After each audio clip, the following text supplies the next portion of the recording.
dito nagampo nga tong Ginoo.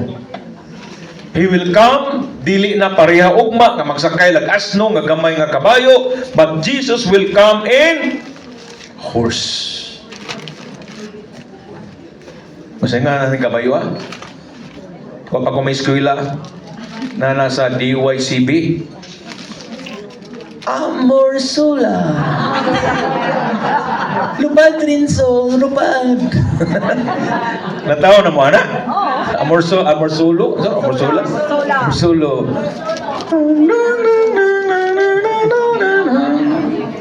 Revelation 19:14-15. Okay?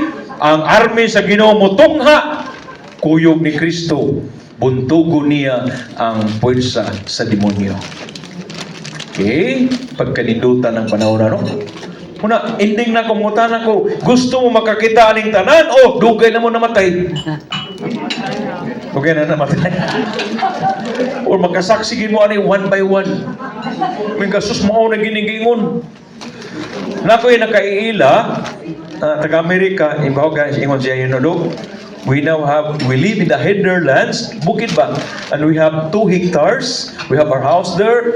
Nga, giilaging gilabat o maayo. Naway mga intruders makasuod. Then, nagsugod lang tanong. Whole family. Sila ra. Okay, makasubay lang ng 3.5 years.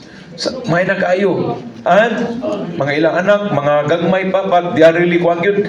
Centered yun sa faith, no? Dikon kailang pagto. Okay? Well, Jesus will come back in a horse with 1 million nga mga angelis.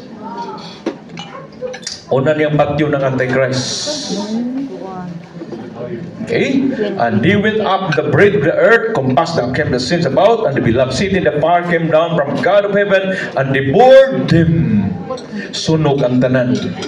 Revelations 29. Okay? Ito na rin ito so last 2 minutes. Okay. Kaila mo ni Blessed Anna Catherine ni Maris, no? Ni prophesy siya nga before na mga itabo, doon ay gitawag og remnant church. Sibahan nga nagpadayon, Katolik ko gud nga nagpadayon, way kakadlok. Balang magkinaon sa. Mo na nila mabilin in the later days of the world. The remnant church, a group of faithful believers who will continue to hold on to God until the end of the world. Lunod patay ni sila nga mobarog para simbahan, para ni Kristo. But obedience to God, commandments, unique time gospel proclamation, known as the eschatological remnant, who will persevere and be saved through the end times. Kupita mingon ng pare, ay nigmisa, aron ang daghan this will be given for you and for many, so that sins may be forgiven. Mingon, for all. Giusap man ni Pope Benedict ang for all, for many ra na. Kaya di man yun tanan maluwas. Okay? So, si Anna Catarina Emirates. Muna gitawag o the remnant church.